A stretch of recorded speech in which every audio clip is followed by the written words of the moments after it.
Hoy vamos a abordar, como ya lo dije, veo una iglesia generosa. Estamos viendo una serie que trata de compartirles la cultura del living y la cultura de la iglesia en general en el mundo. En este mismo momento hay miles de iglesias reunidas a nivel del mundo. Oramos por todas las iglesias porque amamos a todo el cuerpo de Cristo que está intentando hacer su esfuerzo y los misioneros, no se diga. Entonces, ¿cómo ve Cristo la iglesia? Qué hermoso porque es también nuestro ADN, nuestra cultura, la de living. Una iglesia amorosa, una iglesia que adora, una iglesia que sirve y una iglesia puntual que vimos la semana anterior, ¿no es cierto? Y hoy vamos a ver, veo una iglesia generosa. Entonces vamos a hablar sobre el ego y todo lo que esto implica. Vamos a ver. Este mensaje nos va a incomodar. Les decía en el primer servicio que ayer el Noah decía, me duelen los huesos. Y el Johan le respondía, es que estás creciendo. Y yo creo que crecer duele, crecer es incómodo, expandirnos requiere muchísimo sacrificio a nivel mental, a nivel físico, a nivel emocional. Pero la única forma de llegar a ser o llegar a la estatura de Cristo es creciendo, ¿no es cierto? Así es que necesitamos todos pagar el precio de crecer. Les daba una recomendación también en el primer servicio que no quiero dejar de darles aquí a ustedes. Es importante que para las enseñanzas ustedes traigan algo en que escribir, algo en que anotar, porque es muy difícil luego acordarnos de las perlas que el Señor nos da y que a veces ya en el día a día, en la rapidez de la vida, las olvidamos. Hay muchas cosas que el Paul, que el Eduardito, que Ítalo dijeron, tan valiosas, pero de pronto ya no nos acordamos de ellas. Necesitamos traer una libretita. ¿Quiénes van a traer el próximo domingo su libretita? A ver, ¿quiénes se comprometen a traer su libretita? Me encanta. Me encanta porque yo creo que es una forma también de crecer y cuando queramos volver a la enseñanza, vamos a nuestra libreta y volvemos a crecer y a despertar. Los psicólogos llamamos, volvemos a hacer un insight, ¿no es cierto?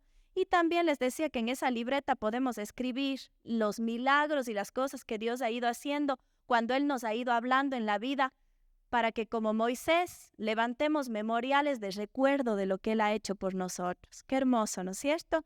Y no olviden también traer su Biblia, o si tienen su celular, su iPad. Yo personalmente prefiero la Biblia física. Les decía también que me parece que es como una carta escrita de amor. Una Biblia marcada es una vida cambiada, definitivamente. La palabra de Dios es lo único que le da vida a nuestros huesos muertos y secos. Solo la palabra de Él. Les decía también en algún momento que salió un estudio de neuropsicología de que no saben por qué, pero leerles la Biblia a las personas que tenían ansiedad nocturna hacía un cambio muy radical en cómo dormían. Les leían la Biblia y sobre todo las partes rojas donde Jesús habla y no sabían por qué la gente dormía de mejor manera. Y los científicos decían, bueno, les leemos la Biblia, o sea, ¿qué nos toca? ¿Por qué? Porque hay poder en la palabra y esto la ciencia en algún momento lo entenderá, aunque ahora no sea posible explicar. Listo, veo una iglesia generosa. No es posible ser feliz sin ser generoso. Da lo mismo decir que no es posible ser feliz si somos egoístas. No hay felicidad con el egoísmo. Estos son completamente antítesis. La generosidad es la forma más efectiva de guerra espiritual que podemos hacer. Si alguien quiere hacer guerra espiritual, sea generoso. No es tan simple. Al menos no la generosidad de la que les voy a hablar, que no se trata de, no, yo sí llevo una fundita de comidita para un perro en la calle. No, yo sí he regalado una funda de pan. No, yo sí voy, visito a mi familia y les llevo algún regalito. No se trata de esa generosidad. Ya vamos a ver que esto es mucho más profundo. La palabra generoso viene del latín generus y significa abundante en nobleza. ¿Y qué significa la palabra nobleza? Clase social formada por las personas que poseen títulos de linaje concedidos por el rey. O sea, cuando estamos siendo generosos, estamos mostrando nuestro linaje alto. El rey nos han dado un título. De los genes del rey viene la generosidad. Entonces, la palabra generosidad viene de dos léxicos, genus o generis, que significa linaje, estirpe, nacimiento, y oso, que significa abundancia. Cuando somos generosos, evidenciamos el ADN de la nobleza del linaje de Dios dentro de nosotros.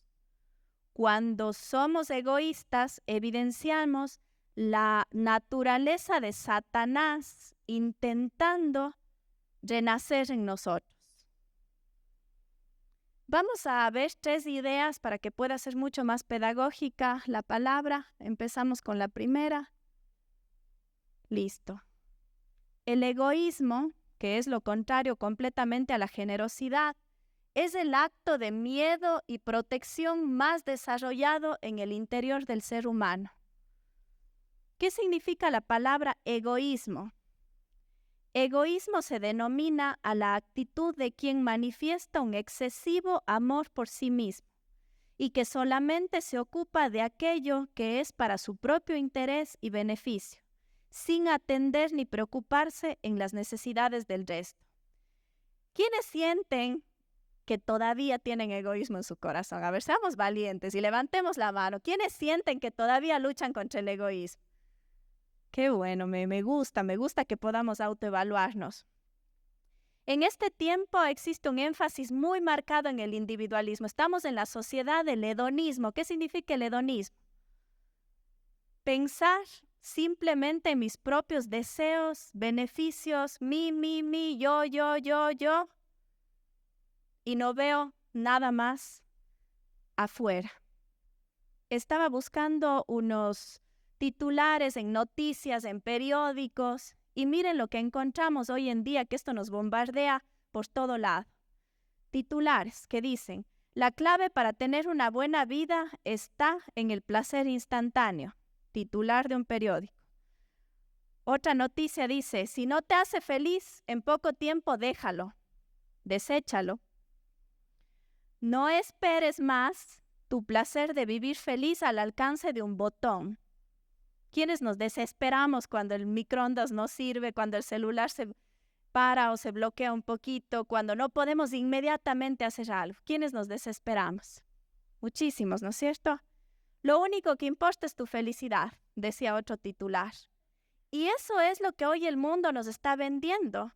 Nos está todo el tiempo vendiendo. ¿Y por qué tú? ¿Y por qué tienes tú que sacrificarte? ¿Y cómo así? ¿Y por qué no el otro?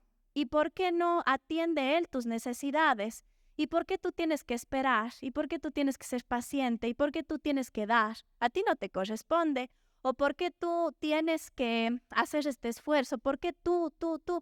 Y esta es la mejor trampa, la autoconmiseración, que ahorita me estoy dando cuenta que el devocional de hoy decía: la autoconmiseración te mata. Tiene que ver también con este mensaje. El autovictimizarse o el autoconmiseración, ¿qué es lo que hace? Hace que tu yo vaya creciendo de forma poco sana, porque estás todo el tiempo diciendo: y pobrecito de mí, ¿por qué yo? ¿Y por qué esto me ha tocado a mí? Y no es cierto, estamos todo el tiempo como las ovejitas, mi.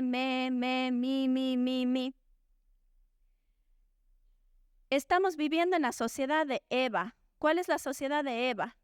La sociedad que está descrita en Génesis 3:5, donde dice: la serpiente le dice a Eva que si comía del fruto sería como Dios.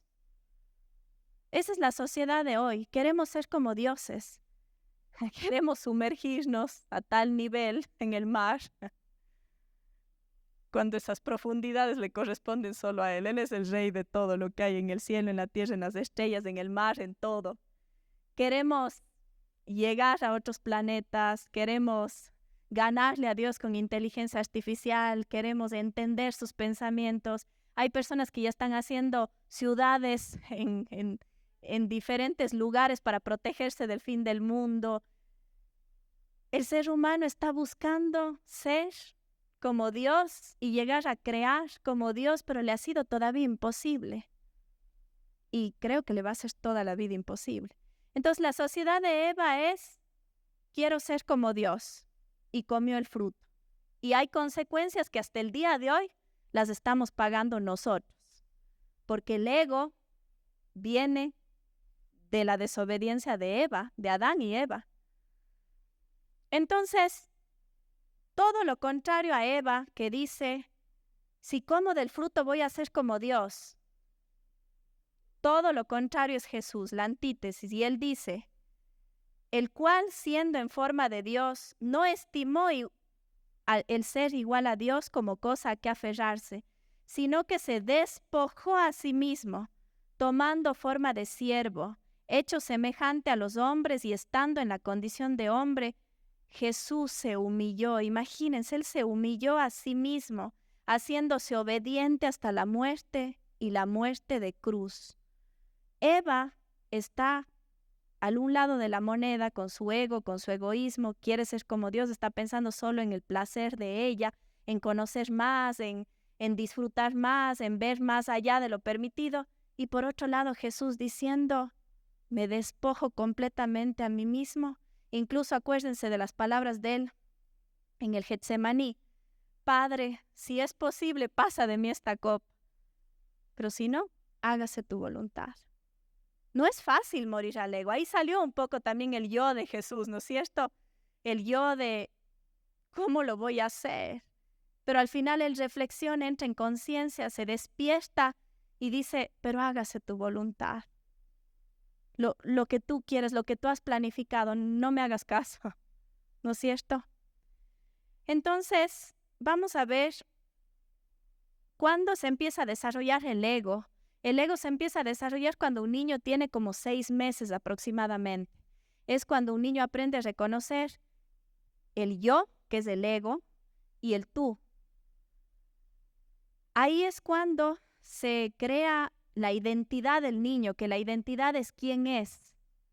Pero tristemente muchos hemos sido arrancados de esa identidad verdadera que tenemos en Cristo, y a través de la autoimagen, que la autoimagen es quién yo creo que soy. Es diferente, la identidad es quién soy y la autoimagen es quién yo creo que soy. El problema es que hemos sido heridos en el camino de la identidad a la autoimagen por abusos psicológicos, físicos, emocionales, por abandono. ¿Por qué más hemos sido arrancados de un autoconocimiento o una autoimagen sana por las sobreexigencias? Tristemente muchos hemos venido de hogares disfuncionales. Esa es una realidad muy fuerte aquí, no solamente en el Ecuador, en Latinoamérica y el mundo. Hay muchísimos matrimonios que al final del día terminan en divorcio, 7 de cada 10 en Cuenca. Esas son las estadísticas reales. Creemos que es importante entender que sí hay un número muy alto de personas que hemos venido de matrimonios disfuncionales y que tuvimos que aprender desde niños a autoprotegernos, a maternarnos, a paternarnos, a cuidarnos, y tristemente esto hace que el ego crezca de una forma no sana, porque ego significa yo. No está mal que desarrollemos el yo, que sepamos poner límites, que sepamos conocernos. El problema es que cuando no recibimos de niños cuidado, protección, afirmación, corrección, límites, el yo empieza a distorsionarse y a crecer equivocado.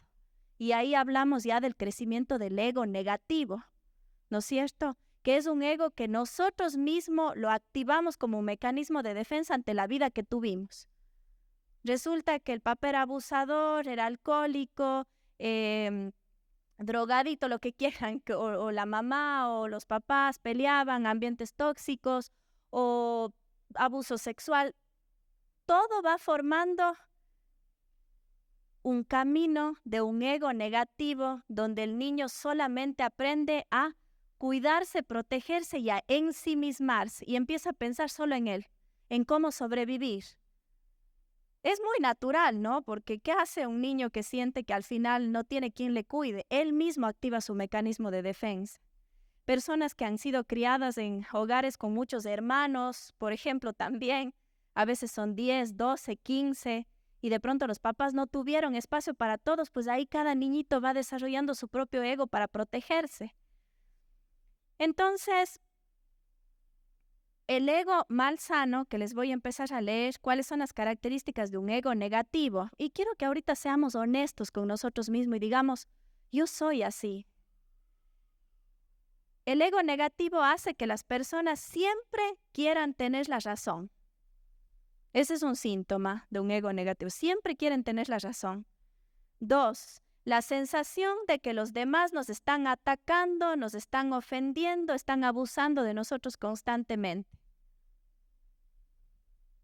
3, la necesidad de ganar o triunfar para sentirnos siempre los mejores. La ambición desmedida de poseer objetos materiales. Si no estoy en el estatus del otro, sencillamente no valgo. Porque mido mi valía a través de los objetos que puedo tener o del recurso económico que puedo tener. La necesidad de ser aceptados, siempre reconocidos para validar nuestra valía.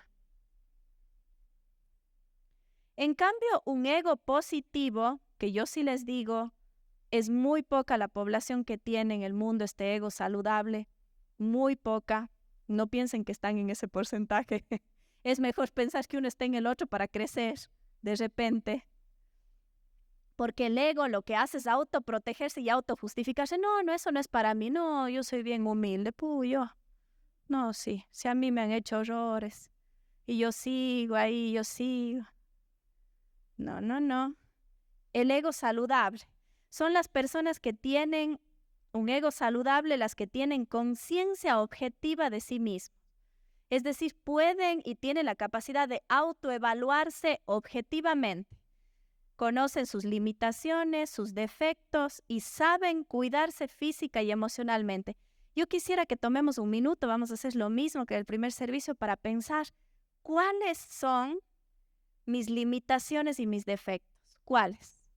Doy mi palabra y no cumplo, soy impuntual, miento. ¿Qué más? Un minuto tienen para pensar en mis sombras, en mis defectos, mis limitaciones. Soy exagerado.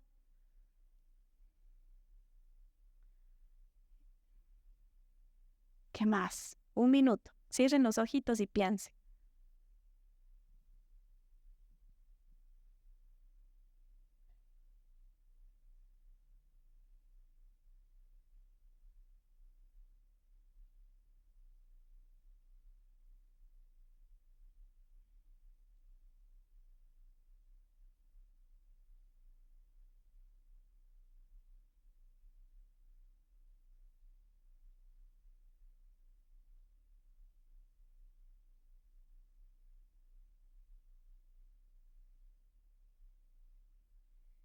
Listo.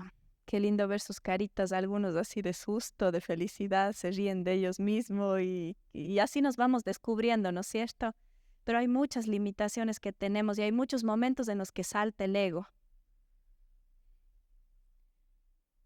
Un ego saludable tiene la capacidad de alegrarse de los éxitos de los demás, así como de preocuparse por los otros, de escucharlos en caso de ser necesario.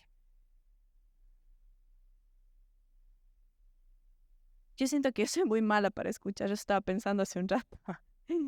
Digo, Dios, cuando alguien me está hablando, yo ya estoy pensando en qué le voy a responder y ni siquiera me importa lo que está diciendo. Y muchos somos así. Y yo pensaba, porque dije, me voy a quedar, claro, conversando con la gente afuera mientras viene el segundo servicio. Y yo estaba haciendo el ejercicio de qué me cuesta a mí me cuesta muchísimo escuchar.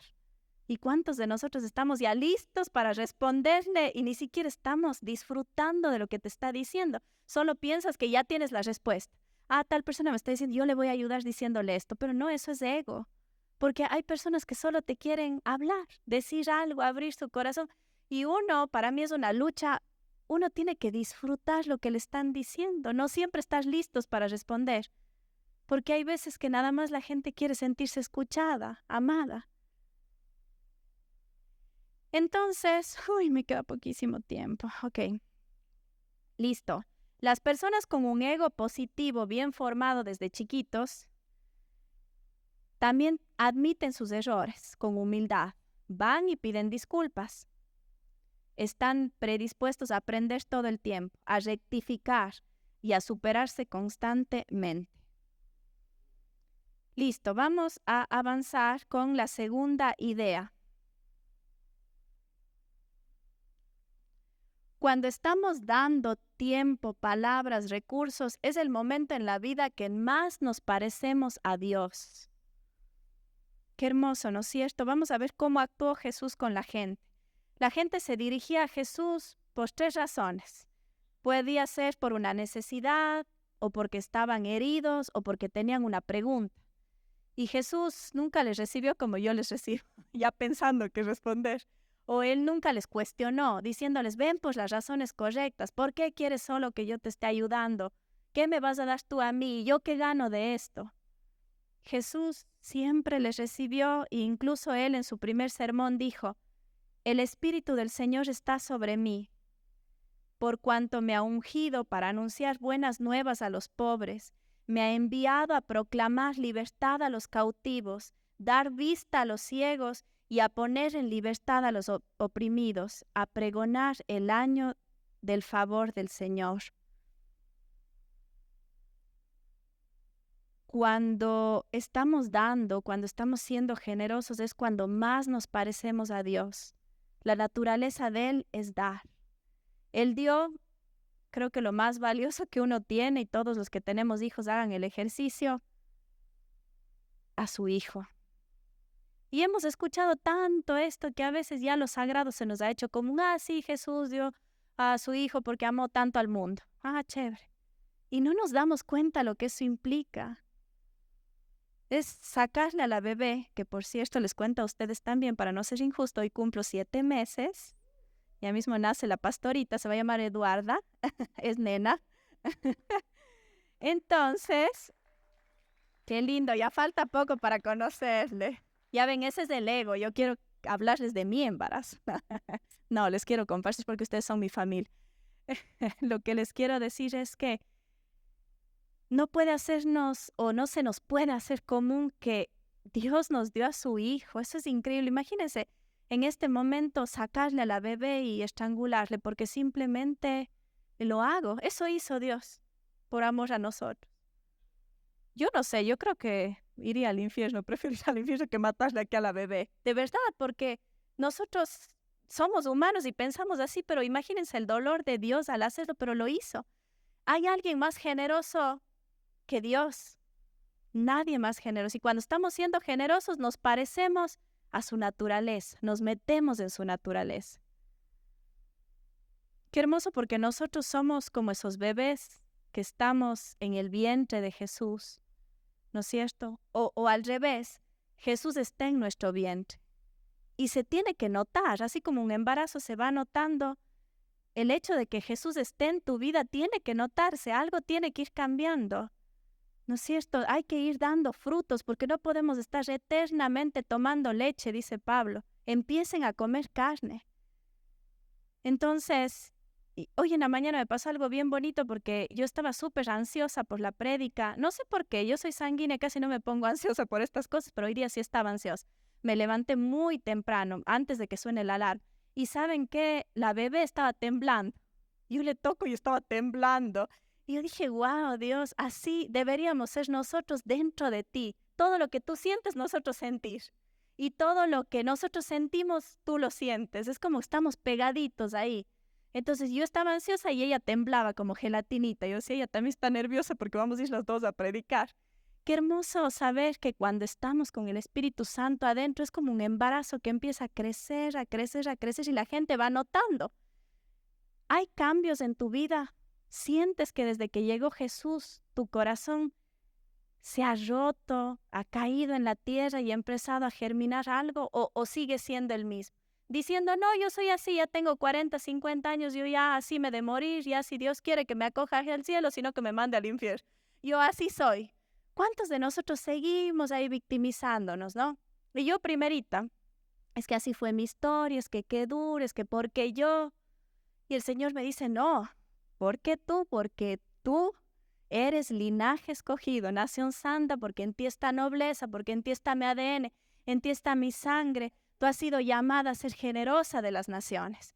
Entonces vamos a pasar al último punto, que con esto ya terminamos, que dice, la generosidad nos salva, nos sana y nos da fuerzas.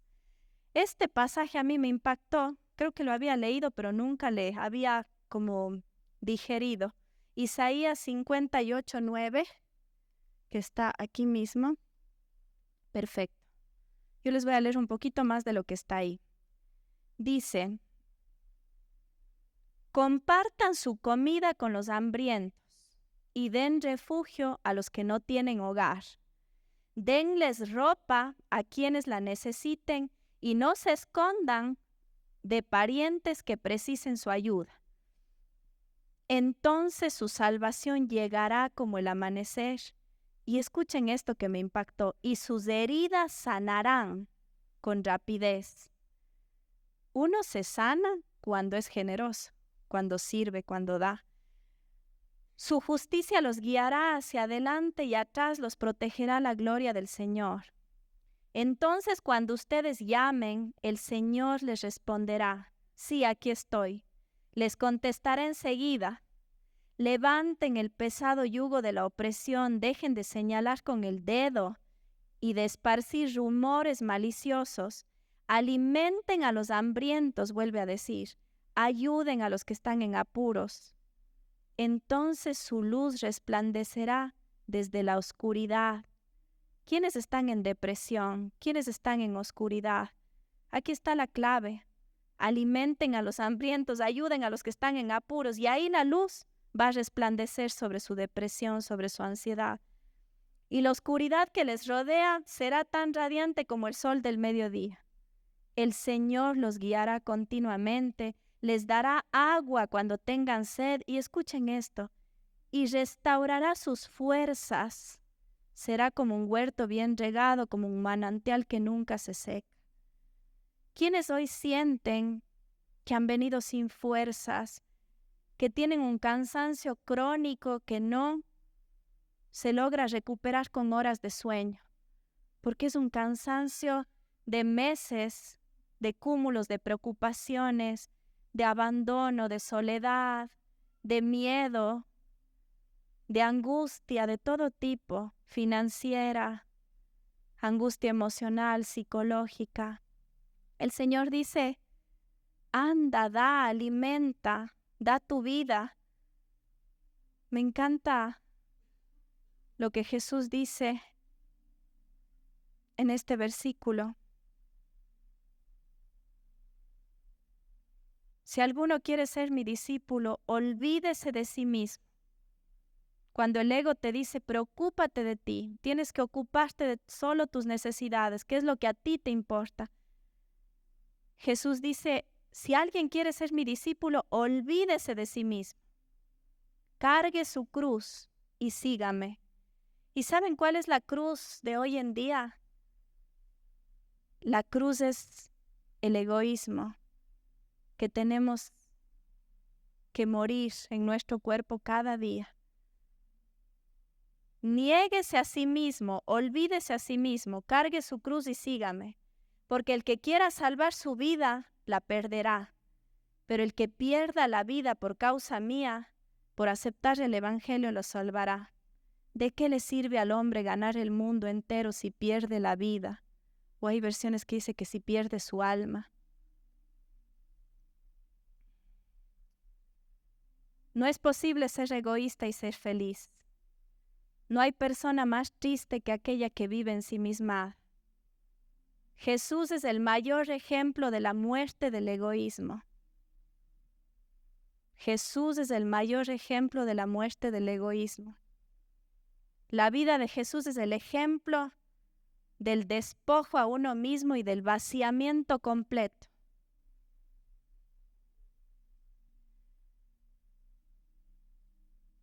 Y les quiero decir algo también que está en mi corazón. Es fácil amar a los hijos. hasta a los padres, a los hermanos, porque ¿saben qué? Tienen nuestra sangre. Y de cierta forma, cuando uno ama a un hijo, está amando a uno mismo. Al final hay un poquito de ego también ahí, porque es tu mismo hijo y es tu sangre y eres tú, es la extensión de ti. Pero el Señor me ha estado hablando muchísimo estas semanas de cuán difícil es amar lo que no es tuyo, lo que adoptas, lo que no te pertenece. Es fácil salir de aquí y decir, no, yo le voy a invitar un almuerzo a mi mami, a mi papi, a mis hermanos, no, yo les voy a llamar. El Señor nos está llamando a más, incluso a mucho más de lo que están pensando, porque Él dice, ama a tus enemigos. A los enemigos.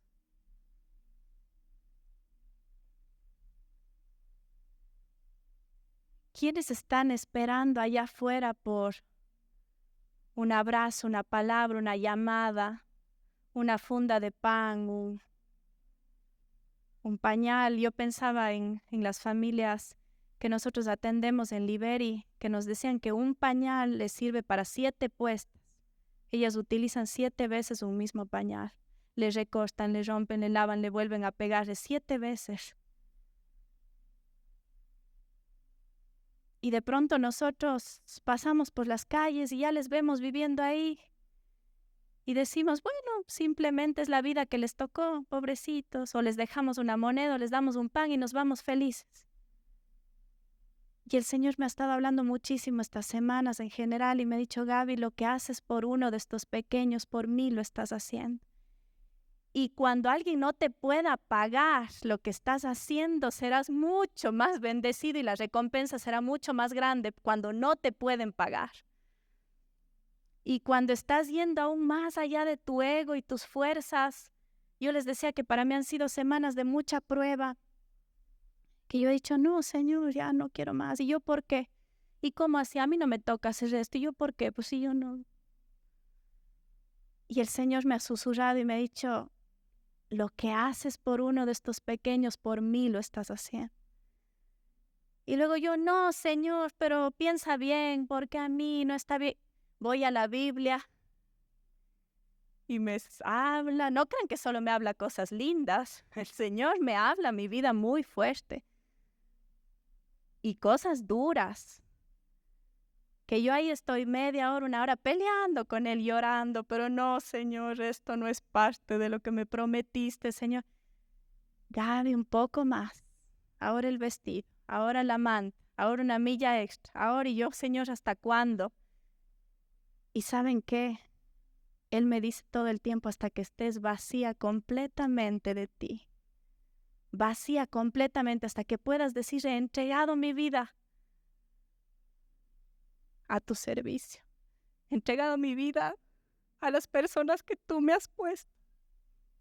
A maternar, a paternar. He entregado mi vida a cumplir tus últimas palabras, que son las que están en los evangelios. Anda por todas las naciones y bautízales en el nombre del Padre, del Hijo y del Espíritu Santo. Gaby, más. Y todas estas semanas ha sido eso. Y yo he dicho, Señor, pero ¿hasta cuándo? Y Él me ha dicho, tú ocúpate de otros y yo me voy a ocupar de ti. Y no es un ejercicio fácil. No es un ejercicio fácil porque demanda pensar en qué parte de mí todavía tiene egoísmo, que al final el egoísmo, ¿saben qué es? Miedo. Miedo a recordar los traumas de la infancia, donde te dejaron, donde te sentiste abandonado, donde no fuiste importante. Pero el Señor dice, yo lleno cada miedo, yo atiendo cada necesidad, yo conozco tus anhelos, tú entrégate. ¿Saben por qué? Porque vamos a ser todos recordados cuando nos vayamos de esta tierra como personas que lo dieron todo por Él y todo por la gente que Él puso en nuestra vida. Aquí hay muchos padres y madres espirituales de otras personas. Es tiempo de dejar de demandar. Es que yo quiero mi madre y mi padre espiritual, es que yo quiero que me den, es que yo quiero que me enseñen, es que yo quiero que...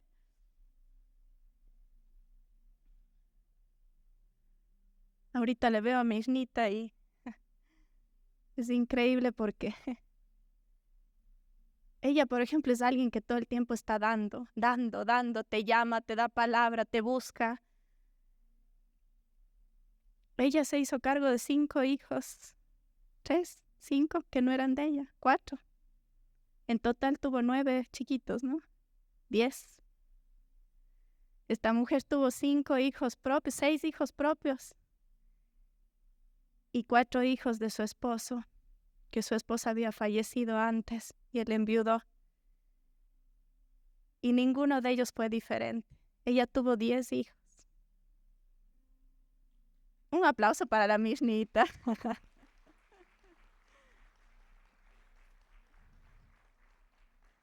Y me encanta escucharle a ella hablar de su esposo y ella me dice, él murió puesto las botas del Evangelio. Él murió en Guayaquil en una misión de los Gedeones. Él dijo siempre que quería morir así y así murió. En una de las misiones de los Gedeones.